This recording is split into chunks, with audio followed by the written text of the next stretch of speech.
আমরা সকাল সকাল রেডি হয়ে যাই কোথাও একটা বেরোবো বলে। কোথায় বেরোবো তখনও ডিসাইড করিনি। তো এটা ছিল আমার আউটফিট। আমরা ভাবছিলাম রেডি হয়নি, দেন ডিসাইড করব। তো অ্যাজ অলওয়েজ আমি রেডি হয়ে গেছি, দিদি তখনও রেডি হয়নি। আমি জ্বালাচ্ছিলাম, দেন আমরা বেরিয়ে গেছি দুজন হাসতে হাসতে।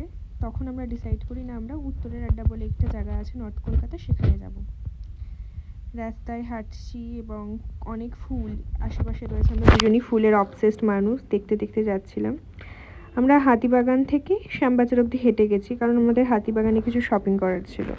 আমরা ওখানে শপিং করি, কিছু ছোট ছোট জিনিস, কানের দুল এইসব। তারপর আমরা পৌঁছে যাই আমাদের ডেস্টিনেশনে। উত্তরের এই অলিগলিগুলোই হচ্ছে আসল ইমোশন, অনেক ভালো লাগে এগুলো দিয়ে যেতে। আর এখানে কিছু বাড়িতে পেন্টিং করে সেখানে ফটোজ নিচ্ছে মানুষ। এভাবেই জায়গাটা একটু হাইপ আমার মনে হয়েছে বেশি, বাট জায়গাটা অনেক ফটোজেনিক, সবাই ফটো তুলছে অ্যাজ ইউজুয়াল। আর এখানে একটা জায়গা আছে স্ট্রিট লাইব্রেরি, যেখানে তোমরা নিজেরা বই দিতেও পারো এবং এখান থেকে বই নিয়ে ইচ্ছে মতো পড়তে পারো। তারপরে আমরা চা খেলাম উইথ দ্য চাই লাভার্স। আমরা গল্প করতে করতে চলে এলাম বাড়ির পথে। দুজন অকারণেই আমরা হাসছি কোনো একটা টপিকে। কী টপিক এখন আমার সেটা মনে নেই।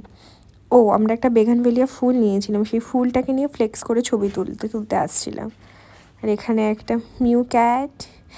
বড়দিনের দিন অবশ্যই বিকেলে বাড়ি থাকা যাবে না, তাই আমরা বিধাননগর মেলায় এসেছিলাম এনজয় করতে। সেখানে আমরা অনেক কিছু খেয়েছি, ফিশ ফ্রাই, পিঠে, এইসব।